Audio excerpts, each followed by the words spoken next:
안녕하세요. 학교에서 알려주지 않는 영어. 다시 시작합니다.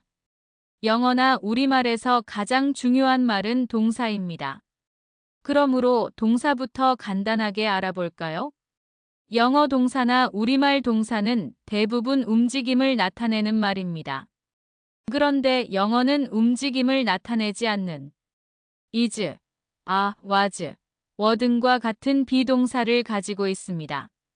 우리말에는 일반 동사만 있을 뿐 비동사는 없습니다. 그러면 왜 영어는 비동사가 있어야 할까요? 거꾸로 말하면 우리말은 비동사가 없어도 잘 사용하고 있죠. 왜 그럴까요? 이 질문에 대답을 하기 위해서 먼저 동작을 나타내는 일반 동사를 살펴볼까요? 움직임을 나타내는 일반 동사는 주어를 설명하는 역할을 합니다. 문법책에서는 이런 역할을 서술어 역할이라고 부릅니다. 예시를 볼까요? 예시에 우리말 달린다 웃다는 움직임을 나타내는 동사로 주어를 설명하는 서술어 역할을 합니다. 영어 런과 레프도 움직임을 나타내는 동사로 역시 주어를 꾸미는 서술어 역할을 합니다. 그런데 우리말은 동사뿐만 아니라 형용사도 주어를 꾸밀 수 있습니다. 하지만 영어 형용사는 주어를 꾸밀 수 없습니다. 왜냐고요? 영어 서술어는 오직 동사만 가능하다고 정해놓았기 때문입니다. 예시를 볼까요? 예시에서 우리말은 올바른 문장이지만 영어는 틀린 문장입니다. 우리말 똑똑하다는 형용사로 주어의 상태를 나타내면서 주어를 설명하는 서술어 역할도 하고 있습니다. 하지만 영어 스마트는 똑똑한 이라는 의미의 형용사일 뿐 서술어 역할을 하지 못해 똑똑하다라는 의미로 사용되지 않습니다. 그러면 이 문장은 그는 똑똑한 이라는 의미밖에 안 됩니다. 그래서 틀린 문장이 됩니다. 왜냐하면 영어는 동사만 서술어 역할로 정해져 있기 때문입니다. 그럼 he smart라는 문장을 올바른 문장으로 바꾸려면 어떻게 해야 할까요? 간단합니다. 영어 형용사도 서술어 역할을 하게 만들면 됩니다. 어떻게요? 영어에는 서술어 역할을 못하는 말을 서술어 역할을 하도록 바꿔주는 말이 있습니다. 바로 비동사입니다. 비동사를 형용사 앞에 두면 형용사가 서술어 역할을 하는 말로 바뀝니다. 다시 예시를 보면 형용사 스마트 앞에 비동사인 is를 넣었습니다. He is smart 어때요? 이 문장에서 서술어 역할을 못하던 스마트가 이제 서술어 역할을 하여 그 의미가 똑똑한에서 똑똑하다로 변했습니다. 그는 똑똑하다. 이제 말이 되죠? 그러므로 he is smart는 올바른 문장입니다. 영어에는 이렇게 형용사를 서술어로 바꾸기 위해서 비동사를 많이 사용합니다. 우리말과 같이 제시된 예시를 살펴볼까요? 이 예시에서 바쁘다, 부지런하다, 행복하다 등의 우리말 형용사들은 문장에서 혼자서 주어를 꾸미는 서술어 역할을 합니다. 하지만 영어 형용사 busy, diligent, happy 등은 반드시 앞에 비동사를 둬야만 형용사가 서술어로 바뀝니다. 그런데 사실 우리말도 비동사와 비슷한 말이 있습니다. 앞에 말한 것처럼 우리말은 동사와 형용사가 서술어 역할을 합니다. 그런데 명사를 서술어로 사용하고 싶을 때가 있습니다. 예시를 들어볼까요? 그녀가 선생님이라는 표현을 하기 위해서 선생님이라는 명사를 가져왔는데 그녀는 선생님이라는 문장은 말은 통할지는 모르나 문장으로는 완전하지 않습니다.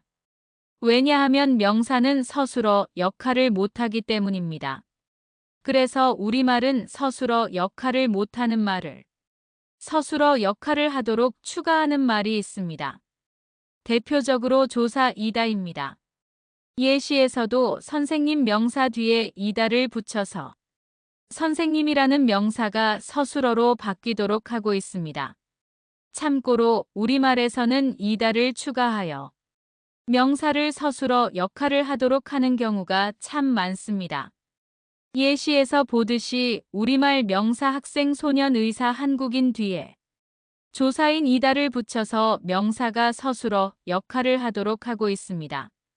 영어도 명사를 서술어로 사용하기 위해서 비동사를 추가하는 방법을 사용합니다. 예시를 볼까요?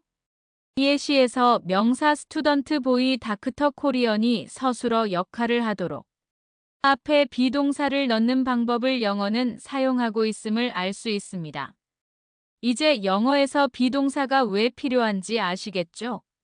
문장에서 서술어 역할을 못하는 형용사나 명사를 서술어 역할을 하도록 만드는 말이 비동사라고 이해하면 되겠죠? 이번에는 우리말에서 영어로 바꾸면서 비동사의 역할을 다시 확인해 볼까요? 예시에서 우리말 문장들을 영어로 바꾸면 어떻게 될까요? 그녀는 예쁘다를 먼저 바꿔봅시다. 그녀는 시로 그리고 예쁘다는 형용사 프리티로 바꿔봅니다. 이때 프리티는 서술어 역할을 못하는 형용사라 그 의미가 예쁘다가 아니라 예쁜입니다. 그럼 그녀가 예쁜 의미가 돼서 완전한 문장이 아닙니다. 마찬가지로 그것은 책이다 문장도 영어로 바꾸면 this a book입니다. 하지만 서술어 역할을 못하는 명사 a book은 책이다 의미가 아니라 그냥 책이라는 의미만 가집니다. 그러면 이 문장도 완전하지 않아 틀린 문장이 됩니다. 어떻게 하면 서술어 역할을 못하는 형용사나 명사를 서술어 역할을 하게 해 올바른 문장을 만들지요? 이제는 잘 알다시피 비동사를 명사나 형용사 앞에 두면 됩니다.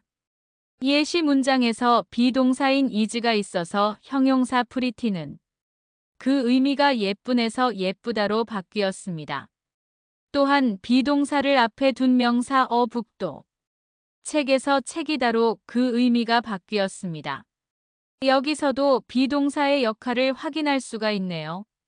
마지막으로 오늘의 주인공인 be 동사 자체는 사실 아무런 의미를 가지지 않는다는 것을 이해하기 바랍니다. 영어에서 서술어 역할을 못하는 말들을 서술어 역할을 하도록 그 의미를 바꿔주는 기능만 하는 말이 be 동사입니다. 우리가 영어를 해석할 때 be 동사를 이다 있다 등으로 해석해서 뜻을 가진다고 생각할 수도 있습니다만 사실은 서술어로 바뀐 형용사와 명사가 이다를 추가한 의미로 바뀐 것이지 be 동사 자체는 아무런 뜻이 없습니다. 사실 아무런 뜻이 없어야 문장의 중요한 말인 형용사나 명사의 의미를 왜곡 없이 전달할 수 있겠죠. 그래서 영어는 의미가 없으면서 기능만 있는 서술어로 바꿔서 명사나 형용사에 이다 의미를 추가하는 기능을 가진 be 동사를 만든 겁니다. 이게 be 동사의 모든 것입니다. 학교에서 알려주지 않는 영어. 지금까지 시청해주셔 감사드립니다. 많은 구독과 댓글 환영합니다.